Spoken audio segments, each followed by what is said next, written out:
ಏನಿಲ್ಲ, ಎಲ್ಲದಕ್ಕೂ ನಾನು ಇದ್ದೀನಿ ಅಂತ ಧೈರ್ಯ ಕೊಟ್ಟಿದ್ದಾರೆ. ಯಾವುದೇ ಒಂದಾದ್ರೂ ನಾನು ಇದ್ದೀನಿ ಅಂತ ಹೇಳಿದ್ದಾರೆ. ಕೆಲಸದ ಬಗ್ಗೆ ಕೇಳಿದ್ದಕ್ಕೆ ಇಲ್ಲ ನಾನು ಮಾತಾಡ್ತೀನಿ, ಕೊಡಿಸ್ತೀನಿ, ಅದೇ ನನ್ನ ಗಂಡನ ಕೆಲಸನೇ ನನಗೆ ಕೊಡಿಸ್ತೀನಿ ಅಂತ ಹೇಳಿದ್ದಾರೆ. ಧೈರ್ಯ ಹೇಳಿ ನಾನಿದ್ದೀನಿ ಅಂತಲೂ ಧೈರ್ಯ ಕೊಟ್ಟಿದ್ದಾರೆ.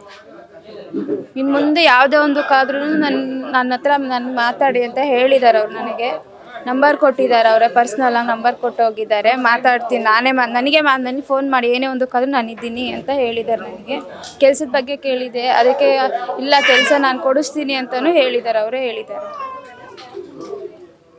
ಈಗ ಕುಟುಂಬಕ್ಕೆ ಕೊಟ್ಟಿರುವಂಥ ನೆರವುಗಳು ಸಾಕು ಅನ್ಸುತ್ತೆ ನಮ್ಮ, ಅಂದರೆ ಎಷ್ಟೇ ವರ್ಷಗಳು ಕೊಟ್ಟರು ಸಾಕಾಗಲ್ಲ, ಬಟ್ ಆದರೆ ಜೀವನ ನಿರ್ವಹಣೆಗಾಗಿರ್ಬೋದು ಆಗಿರುವಂಥ ಇದಕ್ಕೆ ಸಾಕಾಗಲ್ಲ. ಆದರೂ ನಮ್ಮ ಜೀವನ ನಡೆಸ್ಕೋಬೇಕು ಅಂದರೆ ನಮಗೊಂದು ಕೆಲಸ ಬೇಕಲ್ವಾ, ಅದನ್ನು ಕೊಡಿಸ್ತೀನಿ ಅಂತ ಹೇಳಿದ್ದಾರೆ. ನಮ್ಮ ಜೀವನ ಮುಂದೆ ನಡಿಬೇಕು ಅಂದರೆ ಕೆಲಸ ಕೊಡಿಸ್ತೀನಿ ಅಂತ ಹೇಳಿದ್ದಾರೆ. ಅವರು ನಾನೇ ಮಾತಾಡಿ ಕೊಡಿಸ್ತೀನಿ ಅಂತಲೂ ಹೇಳಿದ್ದಾರೆ.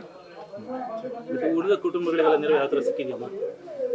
ಅಷ್ಟಾಗಿ ಗೊತ್ತಿಲ್ಲ ಸರ್ ಅವ್ರದ್ದು, ಯಾಕಂದರೆ ನಾನಿರೋ ತಾಯಿ ಮನೇಲಲ್ಲ, ಬಾಣ್ತೀನಿ, ನಾನಿರೋ ತಾಯಿ ಮನೇಲಿ. ಹಾಗಾಗಿ ನಾನು ಇವಾಗ ಬಂದಿರೋ ನನ್ನ ಗಂಡ ಇದನ್ನು ಮಾಡೋಕ್ಕೋಸ್ಕರ ಬಂದಿದ್ದೀನಿ. ಉದ್ಯೋಗ ಬೇಕು ನನಗೆ, ಬೇಕು ಸರ್ ಉದ್ಯೋಗ. ನನಗೆ ಇನ್ನು 3 ತಿಂಗಳು ಪಾಪು ಇರೋದು. ನನ್ನ ಮಗನ ಬೆಳೆಸ್ಬೇಕು, ಅವನಿಗೆ ಓದಿಸ್ಬೇಕು ಅಂದರೆ ನನಗೊಂದು ಕೆಲಸ ಬೇಕೇ ಬೇಕು. ನನಗೆ ಆಧಾರ ಇದ್ದಿದ್ದು ನನ್ನ ಗಂಡ ಒಂದೇ, ಅವರು ಇಲ್ಲ ಇವಾಗ. ಅದಕ್ಕೋಸ್ಕರ ನನಗೆ ಕೆಲಸ ಬೇಕೇ ಸರ್. ಹಾಂ, ಕೊಟ್ಟಿದ್ದಾರೆ ಸರ್, ಅವ್ರನ್ನು ಕೊಟ್ಟಿದ್ದಾರೆ. ಎಲ್ಲ ಬಂದವರೆಲ್ಲನೂ ಕೊಟ್ಟಿದ್ದಾರೆ ನನಗೆ. ಅದೇ ನಾನು ಹೇಳಿ, ನನ್ನ ಮಗನ ಬೆಳೆಸ್ಬೇಕು ಅಂದರೆ ನನಗೊಂದು ಕೆಲಸ ಕೊಡಲೇಬೇಕು. ನಾನು ಫಸ್ಟ್ PUC.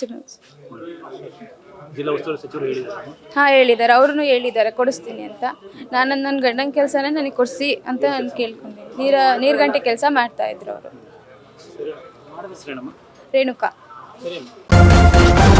ನ್ಯೂಸ್ ಫಸ್ಟ್, ನಿರ್ಭೀತಿಯಿಂದ ನಿಮ್ಮ ಪರವಾಗಿ.